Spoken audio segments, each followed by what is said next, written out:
Assalamualaikum warahmatullahi wabarakatuh. Berjumpa lagi dengan saya, Ibu Linda. Pada kesempatan kali ini, Ibu akan melanjutkan materi yang kemarin. Nah, hari ini akan belajar tentang dampak globalisasi. Namun, sebelum kita melanjutkan materi pada hari ini, alangkah lebih baiknya kita berdoa terlebih dahulu. Berdoa dimulai.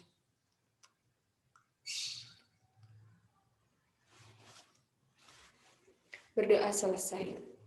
Oh iya, bagaimana kabarnya hari ini? Semoga kita semua selalu dalam keadaan sehat walafiat ya. Jangan lupa, karena kita masih berada pada masa pandemi, jangan lupa untuk tetap semangat dalam belajar dan juga tetap menjaga kesehatan ya, dimanapun dan kapanpun kita berada. Nah, oke, langsung saja kita mulai pembelajaran pada pagi hari ini. Yang pertama, masih ingatkah kalian dengan materi minggu yang lalu? Ayo, siapa masih ingat nggak? Nah, materi minggu lalu kita belajar tentang bentuk-bentuk globalisasi. Nah, apa aja sih bentuk-bentuk globalisasi itu? Bentuk-bentuk globalisasi itu ada globalisasi di bidang perekonomian, ilmu pengetahuan dan juga teknologi, ada bidang transportasi, dan beberapa bidang-bidang lain. Nah, oke. Ibu lanjutkan saja. Untuk tujuan pembelajaran hari ini ialah siswa mampu mengklasifikasikan dampak positif dan negatif dari adanya globalisasi secara cermat. Yang kedua, siswa mampu menjelaskan dampak positif dan negatif globalisasi yang ada di sekitarnya, serta mampu memberikan contoh dari dampak positif dan negatif globalisasi yang ada di kehidupan sehari-harinya.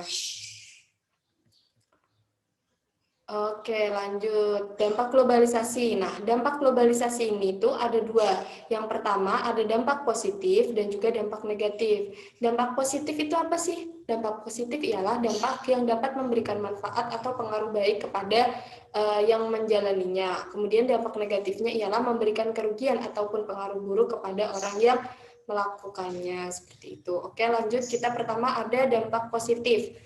Dampak positif yang pertama ialah berkembangnya ilmu pengetahuan dan teknologi. Seperti yang kita ketahui sebelumnya ya, jadi IPTEK itu ialah ilmu pengetahuan dan teknologi. Perkembangan ilmu pengetahuan yang cepat membawa perubahan yang cepat pula dalam kemajuan teknologi. Nah, contohnya seperti apa sih? Nah, ini contohnya. Jadi sebelum, ini dalam hal pertanian ya, sebelum pada tahun 1970, orang-orang itu ketika memanen padi itu menggunakan ani-ani. Nah, kemudian setelah 1970 sampai dengan kira-kira tahun 2015, orang mulai menggunakan celurit sebagai alat untuk memanen padi. Kemudian saat ini mulai saat 2016 di Indonesia itu sudah mulai dikenalkan adanya mesin-mesin combine namanya, mesin combine, di mana dengan menggunakan mesin tersebut maka memanen padi juga sangat mudah seperti itu. Nah, sampai sekarang banyak sekali mesin-mesin tersebut digunakan di Indonesia untuk panen. Meskipun juga masih ada beberapa orang yang masih menggunakan celurit sebagai alat untuk memanen padi. Nah, seperti itu. Oke, lanjut. Dampak dari globalisasi yang kedua ialah meningkatnya efektivitas dan efisiensi. Coba kita lihat gambar tersebut. Nah, etiket. Nah, apa sih etiket? Etiket itu dulunya kan orang kalau mau melakukan kegiatan, menggunakan alat transportasi seperti itu, biasanya menggunakan tiket. Nah, kita harus berdesak-desakan untuk mengantri. Nah, tapi sekarang udah ada etiket di mana hal ini tuh lebih efektif dan efisien.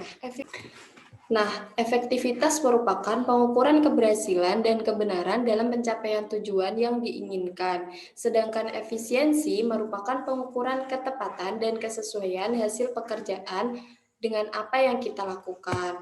Nah, contohnya ketika kita melakukan suatu pekerjaan A misalnya, membutuhkan waktu 1 jam dengan cara B membutuhkan waktu 2 jam. Nah, maka cara A lebih efisien atau lebih tepat daripada cara yang B. Nah, seperti itu. Oke, kita lanjut. Yang ketiga ialah perekonomian suatu negara yang semakin meningkat. Di mana perekonomian yang dimaksud di sini itu meliputi perdagangan, produksi, investasi, ideologi organisasi, pasar modal, dan juga pasar kerja. Nah, dampak positif dari perekonomian suatu negara yang semakin meningkat itu apa sih?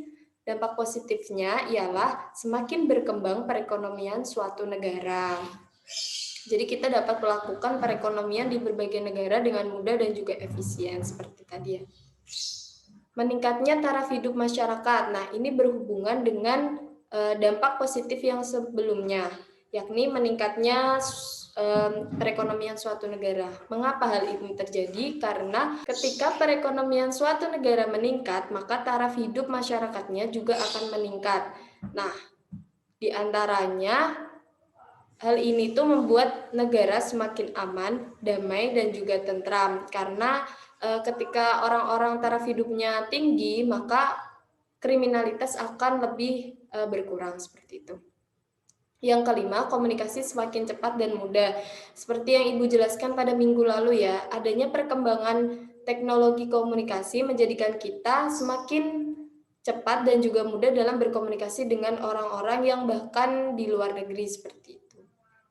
Yang keenam, berkembangnya dunia pariwisata. Nah, tempat-tempat wisata di Indonesia dikenal masyarakat dunia lewat berbagai teknologi seperti internet dan media sosial lainnya. Seperti contohnya yang paling terkenal di luar negeri itu ada di Pulau Bali. Nah, kita mengenal masyarakat-masyarakat asing sering datang ke Indonesia, ke Pulau Bali tersebut, karena mereka itu mengenal pariwisata dari adanya perkembangan teknologi seperti media sosial. Nah, kemudian yang selanjutnya ialah perkembangan alat komunikasi dan keterbukaan informasi. Nah, saat ini kita sangat mudah sekali ketika kita melihat televisi, ada artikel online, ada koran online, ada media sosial yang lain, di mana dengan hal ini kita dapat menyerap informasi dari berbagai belahan dunia dengan mudah dan juga terbuka. Nah, seperti itu.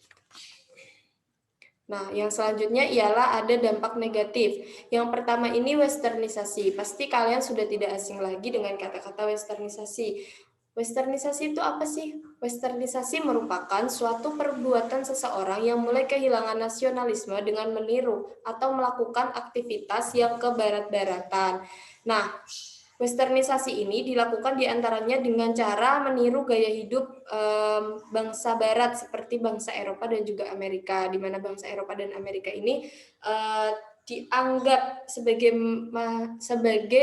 negara yang sudah modern sehingga masyarakat dunia itu banyak yang mengikuti budaya mereka. Nah, contohnya kayak clubbing seperti itu. Nah, faktor penyebab adanya westernisasi diantaranya ialah kurangnya penguasaan dan perkembangan iptek, maraknya budaya barat dan akulturasi budaya, kurangnya kesadaran masyarakat, munculnya keinginan untuk mencari kebebasan. Adapun dampak positifnya, sebenarnya westernisasi itu juga tidak selalu berdampak negatif, ada dampak positifnya. Nah, contohnya dampak penguasaan ilmu pengetahuan dan teknologi dapat menguasai iptek. Jadi iptek semakin berkembang dengan baik, terjadinya akulturasi budaya yang mana kita mendapatkan budaya baru dari luar yang tentunya budaya-budaya yang positif. Nah, selanjutnya meningkatnya wawasan dan pengetahuan serta munculnya ide-ide baru karena perkembangan teknologi tadi. Adapun dampak negatifnya diantaranya lunturnya jiwa nasionalisme. Kita semakin berkurang jiwa nasionalisme, semakin kurang rasa cinta kita akan adanya budaya bangsa Indonesia.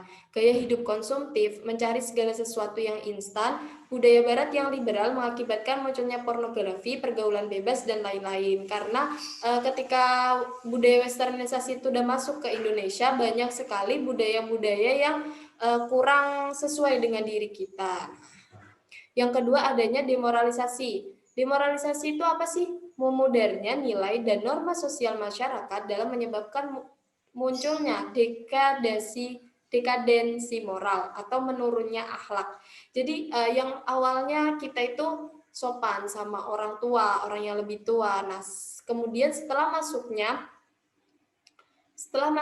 globalisasi, kita itu jadi meniru gaya hidup orang lain, yang mana orang lain itu sama orang tua biasa saja. Nah, seperti itu. Itu namanya demoralisasi. Oke, yang ketiga ialah kesenjangan sosial ekonomi. Nah, seperti yang ada di gambar, kalian pasti pernah melihat di TV-TV juga banyak. Nah, jadi di Jakarta contohnya ya, di Jakarta ada sebagian masyarakat yang berada di pemukiman kumuh. Nah, sebagiannya lagi ada masyarakat yang di perkantoran, gedung-gedung tinggi. Nah, seperti itu. Itu merupakan kesenjangan sosial ekonomi yang sangat berarti ya bagi masyarakat. Kesenjangan sosial ekonomi sendiri merupakan perbedaan yang tajam antara satu kelompok dengan kelompok lain dalam bidang sosial dan ekonomi, seperti contohnya orang miskin dan juga orang kaya yang tinggal di perumahan kumuh dan juga gedung-gedung. Yang keempat, adanya kriminalitas. Nah, setiap hari kita itu pasti mendengar berita-berita kriminalitas. Contohnya ada pembunuhan, terus ada lagi sabu-sabu, ada pensiunan TNI dibunuh, pembunuhan lagi, terus ini pembobolan rumah, anggota polisi rampok uang, perampokan. Nah, mengapa sih kriminalitas ini tuh terjadi? Nah, adanya kriminalitas tersebut tadi terjadi karena adanya beberapa faktor penyebab, diantaranya yakni yang pertama pertentangan dan persaingan, yang kedua perbedaan ideologi politik antar negara, kepadatan dan komposisi penduduk, perbedaan kekayaan dan pendapatan, serta mentalitas yang labil. Jadi dengan adanya faktor-faktor ini, banyak sekali kriminalitas-kriminalitas yang terjadi karena adanya globalisasi tersebut. Nah, kemudian ada akibat kriminalitas. Yang pertama ada merugikan pihak lain, terus kemudian merugikan masyarakat, merugikan negara, dan juga mengganggu keamanan masyarakat. Solusi yang dapat dilakukan ialah menegakkan sanksi hukum yang tegas, mengaktifkan peran orang tua, selektif terhadap budaya asing, serta menjaga kelestarian nilai dan norma dalam masyarakat. Karena seperti yang kita ketahui, norma dan nilai yang ada di masyarakat kita itu sebenarnya norma yang sangat baik ya. Jadi kita itu sejak kecil sudah dilatih untuk tidak melakukan hal-hal yang menyimpang seperti itu. Nah, jadi dengan adanya kita menjaga kelestarian nilai dan norma, maka kita akan lebih sedikit dalam melakukan penyimpangan.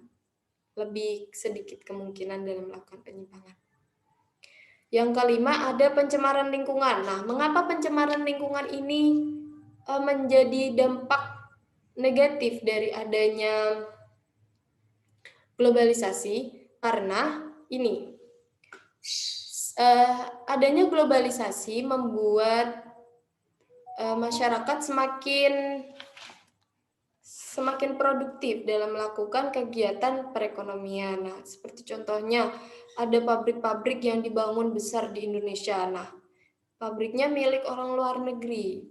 Nah, hal itu membuat kondisi alam di Indonesia justru malah mengalami gangguan. Seperti contohnya mereka dengan pabrik tersebut ada asap-asap yang banyak. Nah, hal itu menimbulkan banyak wabah penyakit seperti halnya keracunan udara, terus ada asma, TBC. Orang-orang yang tinggal di sekitar pabrik pasti merasakannya. Yang kemudian selanjutnya ialah kenakalan remaja. Nah, pasti kalian tidak asing lagi kan dengan gambar-gambar tersebut, ada tawuran, terus trek-trekan di jalan. Nah, seperti itu. Itu merupakan salah satu dampak dari adanya globalisasi, yang mana mereka itu meniru budaya-budaya luar yang tentunya itu tidak baik bagi budaya kita sendiri. Oke, yang selanjutnya ada individualisme yang semakin tinggi. Nah, kalian pasti sering melakukan hal ini. Ayo coba ngaku. Ya, pasti sekarang itu ketika kita bertemu dengan orang-orang yang teman-teman kita, pasti mereka itu lebih sering bermain HP daripada ngobrol bersama kita. Nah, ini salah satu dari adanya dampak globalisasi yang paling kita rasakan di sekitar kita. Jadi sifat individualisme antar orang itu pasti semakin naik seperti itu. Oke, yang terakhir coba kalian sebutkan dampak globalisasi apa yang ada di sekitar kalian. Karena kita sudah membahas tentang semua materi pada hari ini, Silakan ya tulis di kolom komentar tentang dampak globalisasi yang ada di sekitar kalian. Boleh itu dampak positif maupun dampak negatif. Ibu tunggu jawaban kalian. Terima kasih untuk pembelajaran hari ini. Selamat melakukan aktivitas kembali, aktivitas yang lain, bisa belajar lagi ya. Tetap semangat meskipun kita masih belajar di rumah saja. Oke, sekian dari Ibu. Wassalamualaikum warahmatullahi wabarakatuh.